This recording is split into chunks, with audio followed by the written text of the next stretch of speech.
Hello my darlings, and welcome to this new video. As the title says, today I'm going to be talking about boundaries.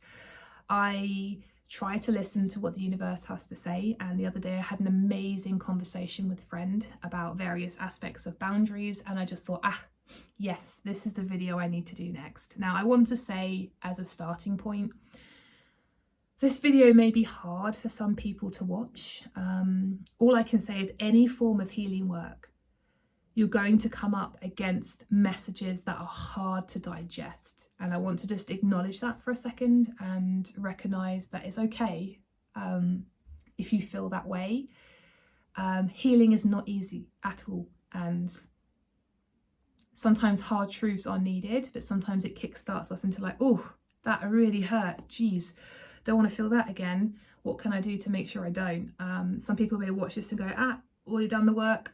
I'm further than you. It's not comparison.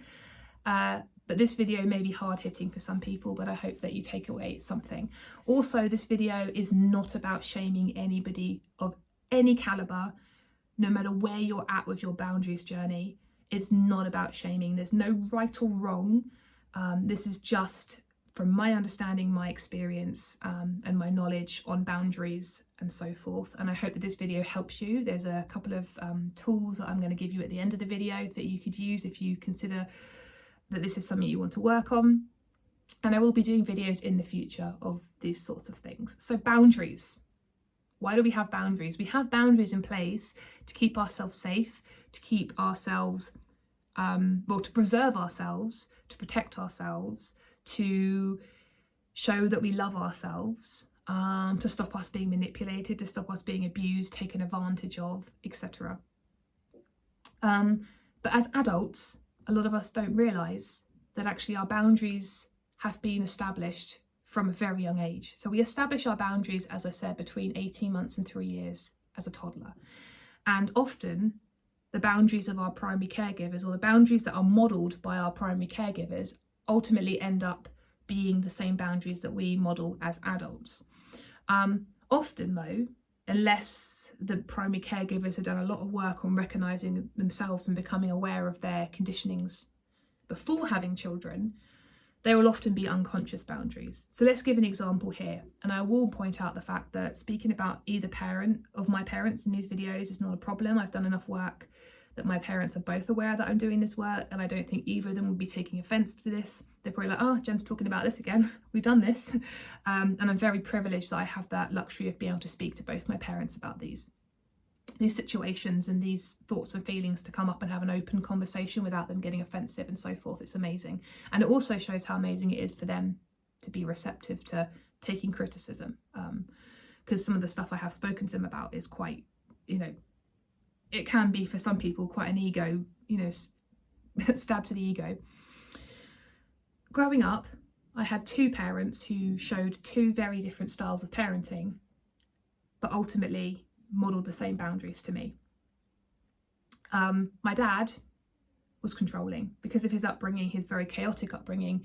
He found safety in perfectionism and being controlling. If he was able to control a situation, he would then feel safe, because his family dynamics was so chaotic that that was his coping mechanism to feel safe.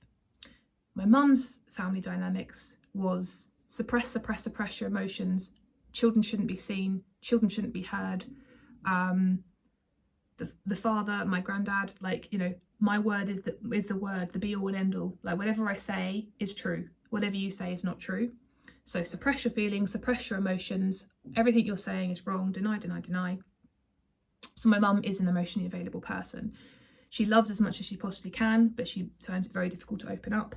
And on an energetic level, when I was a baby, I was feeling that already. I wasn't able to articulate it. I'm a baby. I wouldn't be able to even articulate it at 15 years old, possibly.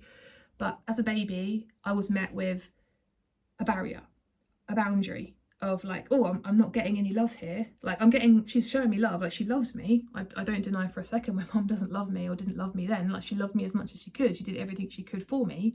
But on an energetic level, she was not fully open, encompassing to that love, and inviting for me to feel safe enough in her arms to know that I was loved.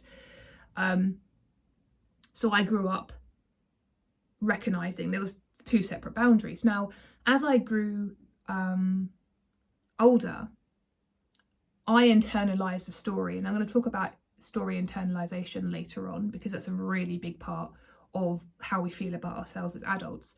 But I internalized the idea of like, I'm not getting love from either parent, because my dad's love was like, if I just control her, then she's going to be safe.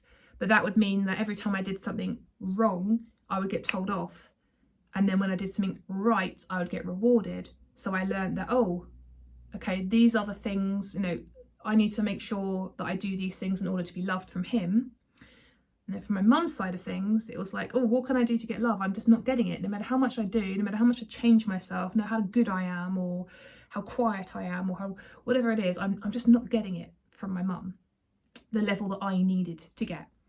So I then adapted my personality to try and get the love from both of my parents, which ultimately meant me suppressing elements of myself, which became my shadow self, another video, in order to please them. And it became a mission for me as a child. What can I do to make them happy? And if I can make them happy, they will love me, because on a surface level, I'm not getting that love that I need. I'm not saying they didn't love me, by the way. They did love me. They were doing what they could or what they thought was best, but because they were very unaware of what they were doing, therefore I wasn't getting that from them, the love that I needed. So I learnt, and part of my boundaries as an adult was, I actually need to earn love. Like, I only get love when I'm good for my dad, and I don't really get love from my mum, but maybe if I keep doing things for her, at some point she will love me the way that I want her to love me. They became my boundaries in adulthood. Like, I'm not just deserving of love as I am. Like, I'm not enough as I am. I have to earn that love. And no, to earn that love, I had to please other people. If I could please other people, if I could do things for other people, if I could go out of my way and support other people, I would be loved in the way I wanted to. I would be respected in the way that I wanted to. Can I point out, this is all unconscious at this point. Like, as adults, unless we've actually addressed and sat and really become self-aware, we are unaware of these conditionings and these beliefs we have. We just act out of them without having that realization.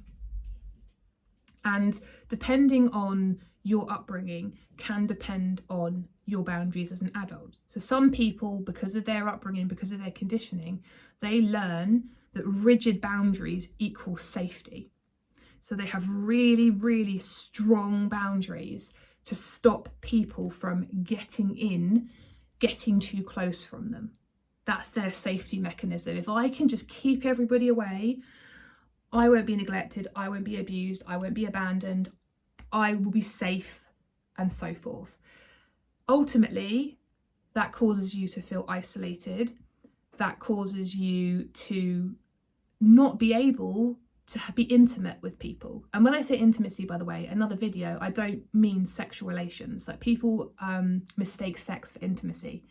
And I'll come into that another thing. I just mean being fully vulnerable, fully open. This is me in all of my glory, and I'm open to being vulnerable with you. So people with really strong, rigid boundaries don't let people in. They cannot have those deep rooted, vulnerable relationships. They cannot have that level of intimacy, which ultimately over time can cause them to feel so isolated, can cause them to feel real great sadness and loneliness and confusion, and then almost it's self-perpetuating, because then when somebody doesn't get close to them, they're like, see, I told you I'm not worthy enough. I told you, because, you know, this person abandoned me and this person abandoned me, without realizing it's the boundaries they've put in place that's stopping people from getting in. And after a while, those people are going to stop knocking on the door because they know they're not getting in.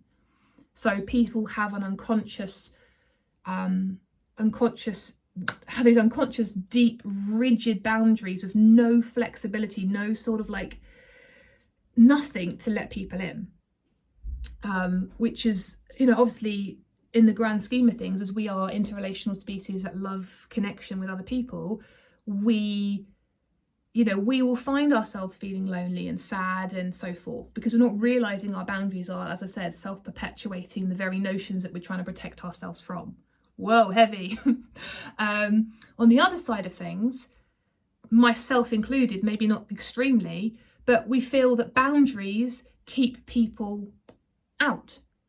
And, oh, if I have boundaries though, I'm going to piss that person off. If I have boundaries, they're not going to want to be with me because they're going to think I'm too high maintenance. If I have boundaries in place, like, oh my goodness, like, oh my goodness, I won't have any boundaries. Like, you know, I'll go above and beyond and help people to the detriment of myself, or I apologize for having a boundary. You know, I won't say no to people because if I say no to people, they won't want to be my friend. And that comes from either growing up feeling that you had to do things in order to get love. So if I just I don't need boundaries. Boundaries are like selfish. Like, people who have boundaries are selfish. Like, they shouldn't be putting themselves first. They should be putting, no, we should be putting them first. I should be putting myself last. And I just want to make a point of, like, I'm not trying to shame you, but there's nothing noble about putting other people first. And I think there's, in society as a whole today, the idea of being like, oh my goodness, being so selfish, like, how dare she put herself first, stems from a very deep misunderstanding of, like, if you put yourself first, you are incredibly selfish, you're arrogant, you're all of these things. And that again is a way for people to try and justify why they stretch themselves out to help other people to the detriment of themselves. So they have no boundaries, or they have very weak boundaries, or they have boundaries that they negotiate. Like, okay, like a friend asked me, do you want to come to the cinema on Friday? And I go, oh, you know what, I don't want to go, but I don't want to upset that person. Yeah, okay. No, yeah. And then you feel resentful because you've done something you didn't want to do. Or you know, do you want to come to the cinema on Friday? And you text back, no, sorry, I'm going to be busy, or I'm busy. And then they come back like, oh, but you know, I haven't seen you in 2 weeks, and like, oh, okay then. And then you negotiate the boundaries. You go, okay, well, actually, because they're feeling sad and upset, then yeah, okay, I'll forgo my needs. You know, on Friday I was going to do this, or I actually didn't want to go to the cinema and see that film, but because they're feeling sad, I'll do it anyway for them. That is somebody who has quite weak, flexible, or negotiable boundaries, which also causes problems because ultimately, and I'm talking from experience here, people with boundaries that are not rooted in knowing and rooted in a healthy manner, then end up open you up to manipulation, to abuse, to all sorts of things that you don't want to go down the route of doing. So quite a lot of people have either really weak boundaries or very rigid, strong boundaries. So therefore, you know, either let too many people in or don't let people in at all. So I've lost my train of thought because my neighbour's cat was just outside being told off. So yeah, one of the aspects of learning about boundaries is to recognise where you're at in this journey and recognising why you have the boundaries you have. And again, remembering it's not about being shamed. I'm not shaming you if you have weak boundaries, if you negotiate your boundaries and so forth. And I'm not shaming you if you have really rigid boundaries. These are often unconscious conditionings that we have from childhood. But let's just recognise a few things. Those of us who have weak boundaries or boundaries that are not established and understood and adhered to, where is this coming from? This is ultimately coming from a place that lacks self-worth. Because to put boundaries in place is to recognise, you know what? I am worth these things. I'm not going to accept any less than these things because I am worthy. I am enough. I don't need to negotiate what I do and do not want because I'm worthy of it. This is where I want to be. This is what I expect in relationships, and this is not what I want. And if somebody comes up against that and they don't match my expectations, then they're not going to stay in my life, because I'm worthy. I don't need to befriend everybody and to please everybody in order to be loved, because I'm worthy enough as I am. So those of us who have those looser boundaries, those boundaries that we feel we can negotiate and change and reduce and so forth, it comes from a place where we don't feel we're good enough as we are to have expectations for ourselves, to protect ourselves. It can come from the root of feeling like we're going to be abandoned. If I put boundaries in place, people won't like them, people will be pissed off, people won't be my friend anymore, people will say I'm too high maintenance, people will say I'm too selfish, people will call me this, this and this, and therefore their needs and their discomfort and their being pissed off with me need to be rectified more than me looking after myself. And that's a really hard thing to deal with. And can I just point out as well, when we start to put boundaries in place and we start to actually say, these are my expectations I expect for myself because I'm worthy and I'm not going to accept anything less, that in itself is such a hard process. So I'm not saying somebody could watch this video and just go, right, cool, this is what I'm going to do, and from tomorrow or from today I'm going to put those boundaries in place and so forth, because we have been conditioned for 10, 20, 30, 40, 50, 60, whatever many years, we've been conditioned, often unconsciously, using boundaries that we established very early on in our growth. And as I say, most people are unaware of where their lack of boundaries or where their rigidity of boundaries come from. So it's a long process. But establishing boundaries, I'm kind of repeating myself now, but establishing boundaries for ourselves is not selfish. In the way that, I'm going to say the word, this is where I get confused with the word selfish. For me, I am selfish. But selfish is always seen as a really negative way. Selfish is I believe, I could get it wrong, is the opposite of selfless. Selfish is putting yourself first. And I wholeheartedly believe that everybody on the planet needs to put themselves first. That doesn't make you a bad person. And I know there's lots of people maybe watching this video that may get a reaction to that. Oh, no, don't like that, don't agree with that. And all I would say is perhaps think about where that reaction's come from. Because ultimately, if somebody is putting themselves first and it is triggering you into feeling resentment or anger or just like, oh my God, no, that person's so arrogant, any form of judgment and attacking, it's usually coming from a place of you feeling uncomfortable because there's that part of yourself that wants to be that selfish, that wants to be able to go, damn it, I'm good enough to put myself first. My needs come first. That doesn't sit comfortably with you, and therefore you end up projecting that onto somebody else and kind of like, ugh, disgusting. Look at them being all selfish. Ugh. So I am selfish, and I'm learning to be selfish, and it doesn't make me a bad person. Just like I said in the beginning of the video, being completely selfless, having no boundaries, and sacrificing all of your wants, needs, desires for somebody else doesn't make you noble. I have complete compassion from where that opinion came from. So I believe that being selfish doesn't make you a bad person. You can help other people. You can do amazing things. I'm dedicating my life to helping others to heal, to get themselves on their journey, to recognizing themselves, to step into their full power, to become embodied in their own empowerment.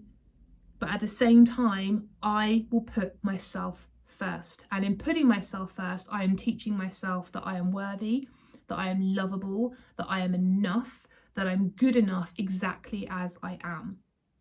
So yeah, I don't know what point I try to get on there. So the last point I wanted to say anyway, I'm kind of going off on a bit of a tangent now, but boundaries. What can you do if you're watching this video and going, oh, Jen, you stabbed me somewhere here now. And I realise my boundaries are weak. I consider other people's needs above my own. because I felt that that makes me a good person, because I feel that if I can do that, then I get love from them. Oh my goodness, I'm recognizing these deep conditionings. What can I do? The first thing I always say, and this is so, so important, you need to establish what your boundaries are. You actually do. You cannot enforce boundaries if you don't know what your boundaries are. You have been led throughout your life following patterns of behaviour that were conditioned into you at a very young age. You've got to try and break that cycle. That in itself is a huge, long-lasting task that is not going to take you a week. If it is, please tell me your secret elixir, because I'm sure most people would want it. It's going to take you a long time. And it's going to take you even longer if you don't know what you're up against. You know, it's like going into a fighting arena and constantly having the whistle blown on you saying, no, you can't do that. No, you can't do that. And you're thinking, well, I don't even know what I can and can't do because I've not been given the rules. So how can I adhere to them? So the first step you need to do is to really, really sit yourself down and write out your list of boundaries, both what you expect of yourself and what you expect of other people. Now, I was going to show with you, and I don't quite know where I put my book. I think it's actually, oh man, it's the book that I'm resting on. That's typical. Jen, I was going to show you some examples of boundaries that I've written down that I adhere to. And I tend to read them quite regularly. In fact, this is going to be really terrible. Let me just see if I can actually organise this without... Whoa, look at that. Whoa, I got my little book. Some of the boundaries, I'm not going to read them all. It's personal, it's private. There are lots of resources online you can find, but just some of the boundaries you may consider. So I'm just going to start with the first one. I will not tolerate lying. Right? I expect honesty in all of my relationships. So if I was with a friend and I was like, this is not right, my friend is lying to me, that straight away is a boundary for me, because I expect all of my relationships to tell me the truth. So I would then set a boundary in place. I would say to that person, look, I don't appreciate the fact that you're lying to me. Please don't lie to me again. Like, just tell me the truth. I want authentic, genuine friendships and relationships. Just tell me the truth, okay? If that person wants to do it again, right, okay, I've asked you before. I sound a bit like a teacher here, but you don't have to say it like this. I'm just giving you an example.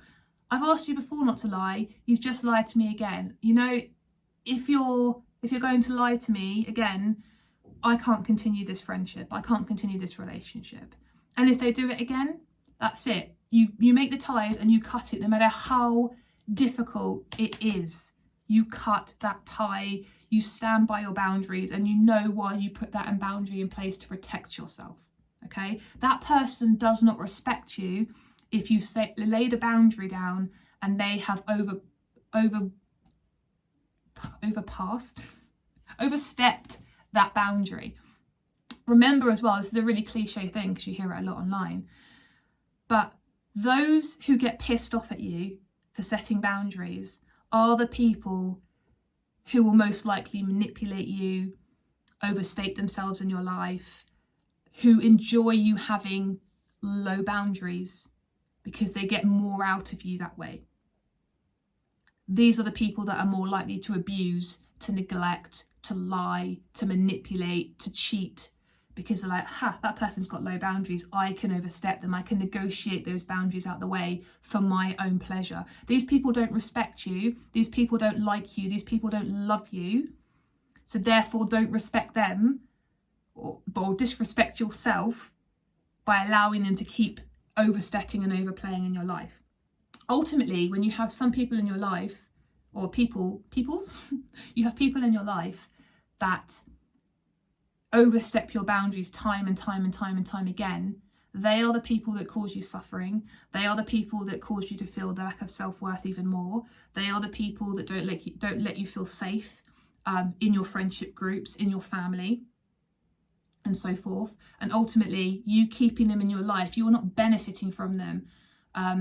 Although I want to make it very clear as well how difficult it is, especially when you're conditioned in a certain way and you fear that abandonment and you fear that neglect, why you keep people in your life even though you know they're not good for you, because you feel, oh my goodness, I can't let that person go. Now I'm going to lose that person. And in reality is you're not losing that person. That person is toxic, or that person is just not pleasant.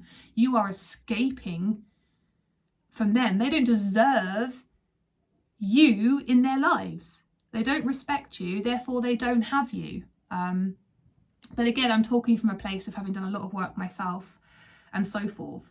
So my recommendation is, I'm going to show you not really far, I've got 2 pages, is to actually sit down and to establish what your boundaries are, what you expect, what you don't expect, what you will tolerate, and so forth. Just bear in mind, right? And this is very difficult. And I've had many discussions with people where they're like, oh my goodness, this is so difficult, especially after a lifetime of conditioning to feel that I shouldn't have boundaries, or my boundaries should be so rigid. When we talk about compromise in relationships, compromising isn't necessarily, well, it isn't about lowering your boundaries. I think when people think of compromise, they think, oh, we're in a relationship. If we're together and they said we're a couple, and let's like, for example, I'm just going to go through, like, I will not make excuses for anyone's harmful behavior. That's one of my boundaries, right? But sometimes when we're in relationships, we're like, oh, and you make an excuse for someone's behavior because you're like, well, yeah, but they love me and they're usually quite good. For me, that's not compromise. Like, I don't feel you should compromise your boundaries. I think it's important to establish your boundaries and make sure they're not too rigid.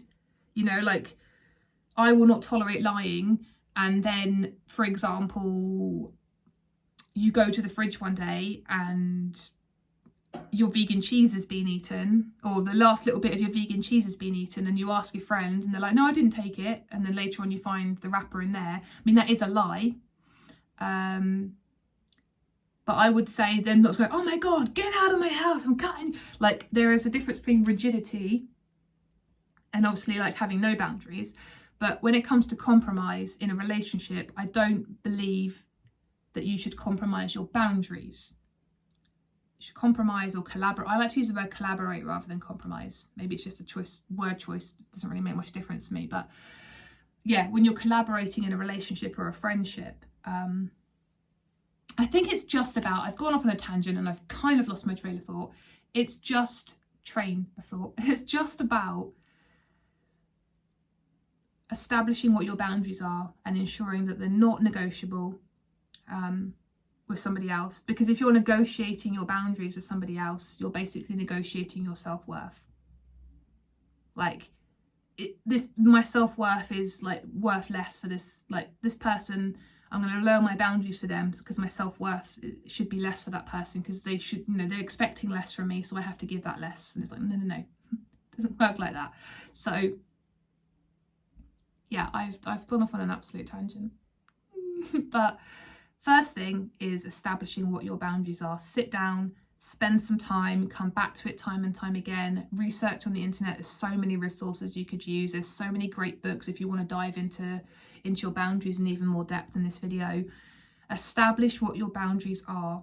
And then when you start to put them in place, also recognize and give yourself the self-compassion to know that you are having to undo an entire lifetime of conditioning.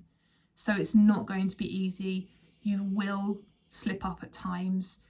But if you can recognize that you've slipped up and gone, oh, that's one of my boundaries and I allowed that one to slip, that's progress. That's going, wow, I actually recognize my boundaries. I recognize that I didn't adhere to them, and I see the outcome of what happened there. I'm going to make sure I don't do that again. And that is amazing growth. It's not just a case of writing them down and ticking them off. Right, I've done all 30 of them now. Excellent, I'm healed. But it's a really great place to protect yourself. A really great tool for self-love and self-worth. And ultimately, when you're going through this whole process, offer yourself that self-compassion as well. because that's so important. And that ultimately is why you're setting the boundaries in the first place, to give yourself that self-compassion, to know that you're worthy and so forth. So I will be posting some stuff on Instagram after this video gets published on boundaries, some resources, some good quotes that I found on boundaries and so forth. Let me know in the comments below what you feel about this video, if I've missed anything out, so I can add things in. But recognise that boundaries are in place to protect you and keep you safe. And yes, if you feel inspired enough to create boundaries for yourself and start to write them down, that's amazing. But also recognise if you find it difficult, first of all, it's a lifelong process of improving yourself. Second of all, recognise where it's coming from. Why are you finding it so difficult to set boundaries? Usually, and I'm just sort of like sweeping over this quite quickly, but usually it comes from a place where you lack the self-worth to recognise that you are worthy enough of having those boundaries in the first place. And if that's the case, then maybe not. There's no shame either way. Maybe you feel it might be time to look into how you can improve that self-worth and that self-love. And maybe it's just a reflection piece. Be like, oh, okay, that's something I may need to work on in the future. Put that somewhere for when I'm ready for it. And then when you're ready for it, let's go for it. So yeah, I hope you found this video informative. And I know I went off on a tangent a few times. This is unscripted, but I hope that you've taken something from this, and know that I'm on a journey with my boundaries as well. And I still slip up from time to time, but I feel much more empowered with these boundaries in place now. And I am protecting myself and not allowing the drivel, and I'm going to use that word, the drivel, the predators, and I don't use that word lightly. There are predators out there. Do not get access to me at all. They don't have the privilege of having that, and they will not get any further. And it protects me. It shows me I'm worthy of these things, and it allows me to live my best life. So let me know what you think. Thank you for watching this video, and I shall see you very soon. Bye.